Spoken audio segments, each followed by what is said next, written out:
Je le dis souvent et je crois que je le dis souvent et j'aime bien répéter cette phrase et peu importe si je l'ai dit dans l'émission d'avant ou celle d'après, mais le monde ne sera pas détruit par ceux qui font le mal mais par ceux qui regardent sans rien faire. C'est Einstein qui dit ça et c'est très vrai. Donc faisons, activons, prenons notre part, faisons notre part.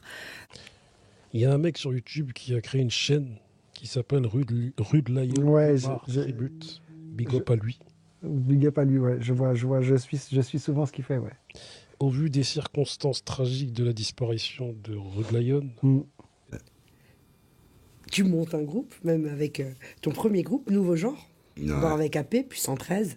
Tu fais des concerts très tôt d'ailleurs, à Châtelet, en 1992, où ça part en bagarre, où tu défends finalement tout le monde. Enfin, vous êtes 10 contre 150, donc ça va pas très loin en fait, finalement, votre affaire. Mais très tôt en fait, tu commences à 14 ans.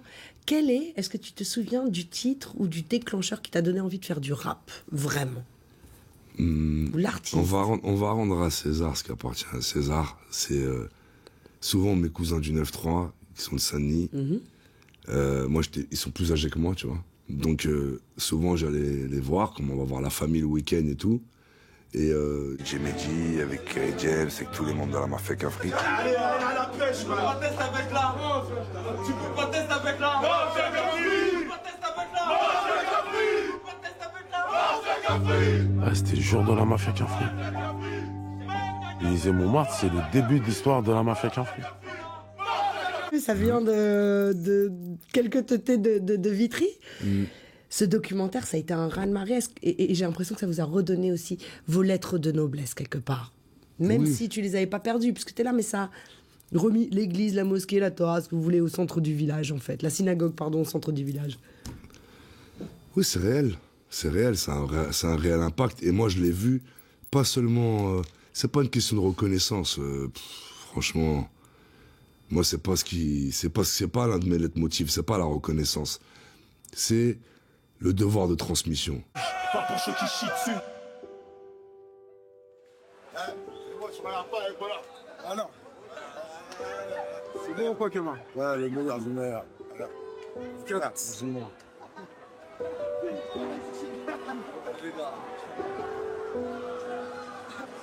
Mais, de voir aujourd'hui, 25 ans, 30 ans après, qu'on reprend les mêmes schémas, en beaucoup plus dur, en plus virulent, en plus violent, etc., qu'on donne la parole à tout le monde et n'importe qui, sur des plateaux télé, sur des médias super importants, ou quelqu'un qui est isolé, qui habite à Montauban, la seule source d'information qu'il a, c'est cette personne-là qui va parler au nom, entre guillemets, des Français et de la France. C'est ça qui fait vraiment flipper.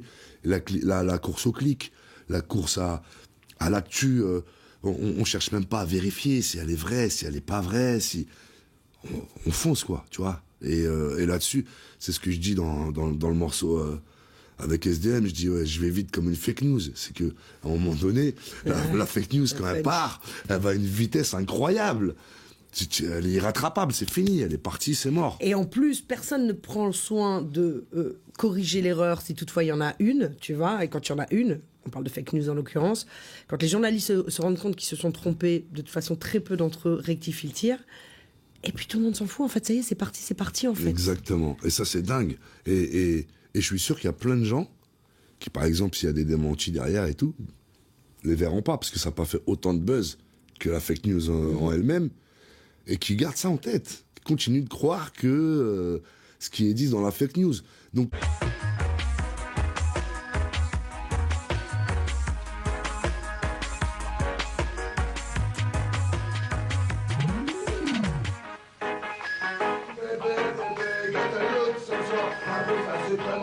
Je trouve ça bête.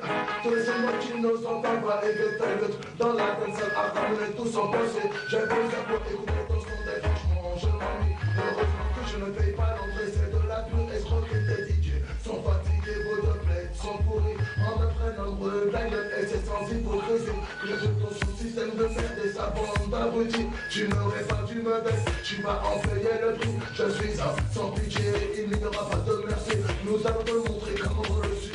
Nos ennemis s'engagent pour que les sangs bébés, je sois un beau suprématie.